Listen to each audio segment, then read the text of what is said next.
দশম শ্রেণীর নবম অধ্যায়ের অনুশীলনী 9.1-এর 11 নম্বর অঙ্কটি আমরা সমাধান করব। প্রিয় শিক্ষার্থীবৃন্দ, আমরা একটু ডাটা দেখে নেই। sec a plus tan a by cosec a plus cot a equal cosec a minus cot a sec a minus tan a। অর্থাৎ আমরা এই অংশ থেকে এই অংশটুকু আমাদেরকে প্রমাণ করতে হবে। তাহলে প্রিয় শিক্ষার্থীবৃন্দ, শুরু করি। আমরা এই জায়গাতে আমরা কি দিব? Left hand side. তাই আমরা সাইডটা একটু লিখে নেই। তাহলে আমাদের কি আছে? sec a plus tan a, আর নিচে হচ্ছে আমাদের cosec a plus cot a। এই হচ্ছে আমাদের লেফট হ্যান্ড সাইড। এখন আমরা কি করব প্রিয় শিক্ষার্থীবৃন্দ? আমরা এটা লম্বা করে একটা টান দেব। প্রথমে আমাদের যে অংশটা আছে আমরা লিখি sec a plus tan a দিলাম, আর নিচে আছে কি আমাদের cosec a প্লাস হচ্ছে আমাদের cot a।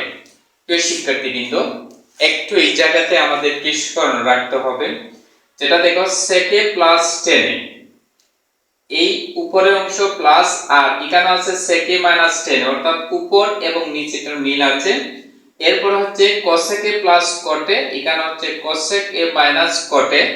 অর্থাৎ এই ধরনের কোন অঙ্কের দাগ দিলে আমাদেরকে এই জায়গাতে যে কাজটি করতে হবে সেটা হচ্ছে এই যে cosec a minus cot a আছে, লব এবং হরের মধ্যে যে অংশ আছে আমরা ওই অংশ দ্বারা আমরা লেফট হ্যান্ড সাইডে লব এবং হরকে গুণ করে দেব। তাহলে দেখো আমি কি করলাম, cosec a minus cot a, এরপরে আছে কি আমাদের sec a minus tan a। নিচেও আমরা ঠিক একই ভাবে লিখব, আমরা cosec a minus cot a, এরপরে হচ্ছে আমাদের sec a minus আমাদের tan a।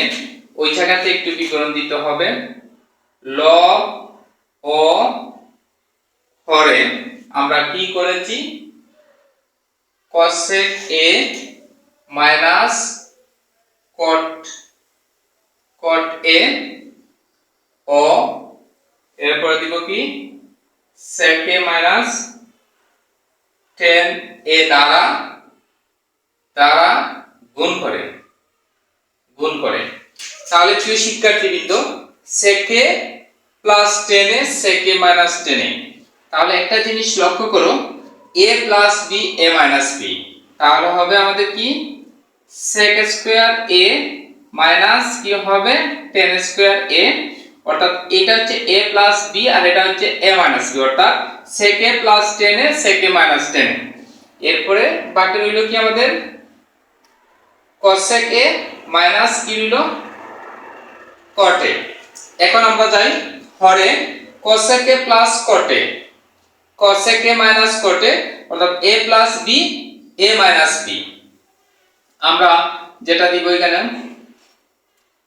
cosec square minus cot square a, অর্থাৎ এই দুটো লেখা হয়ে গেল।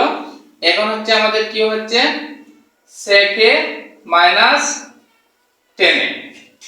তারপরে কি শিক্ষার্থীবৃন্দ, sec square minus tan square একটা সূত্র আছে, যেটা আমি এই জায়গাতে দেখিয়ে দিচ্ছি। sec square minus tan square a সমান সমান 1, আর পরে একটা সূত্র হচ্ছে cosec square minus cot square equal 1। তাহলে প্রিয় শিক্ষার্থীবৃন্দ, এই অংশের সূত্র হচ্ছে কি 1 ইনটু, আর এখানে হচ্ছে কি আমাদের cosec a minus cot a, নিচে এই অংশের মান হচ্ছে 1, আর এই অংশটা লিখলাম কি sec a minus tan a। তাহলে প্রিয় শিক্ষার্থীবৃন্দ, আমাদের কি হবে? উপরে হবে কি cosec a minus cot a, আর নিচে হচ্ছে কি আমাদের sec a minus tan a। তাহলে প্রিয় শিক্ষার্থীবৃন্দ, আমাদের এই অংশটুকু প্রমাণ হয়ে গেল, অর্থাৎ রাইট হ্যান্ড কি হয়ে গেল, তৈরি হয়ে গেল। প্রিয় শিক্ষার্থীবৃন্দ, আমরা প্রত্যেকেই সূত্রগুলো ভালোভাবে বুঝে নিজেদের মধ্যে স্মরণ রাখতে হবে এবং সেগুলো আমরা সঠিকভাবে যদি আমরা প্রয়োগ করতে পারি, তাহলে আমরা আমাদের কাঙ্ক্ষিত লক্ষ্যে পৌঁছতে পারবো এবং অঙ্কের সঠিক সমাধান করতে পারবো। সকলকে ধন্যবাদ।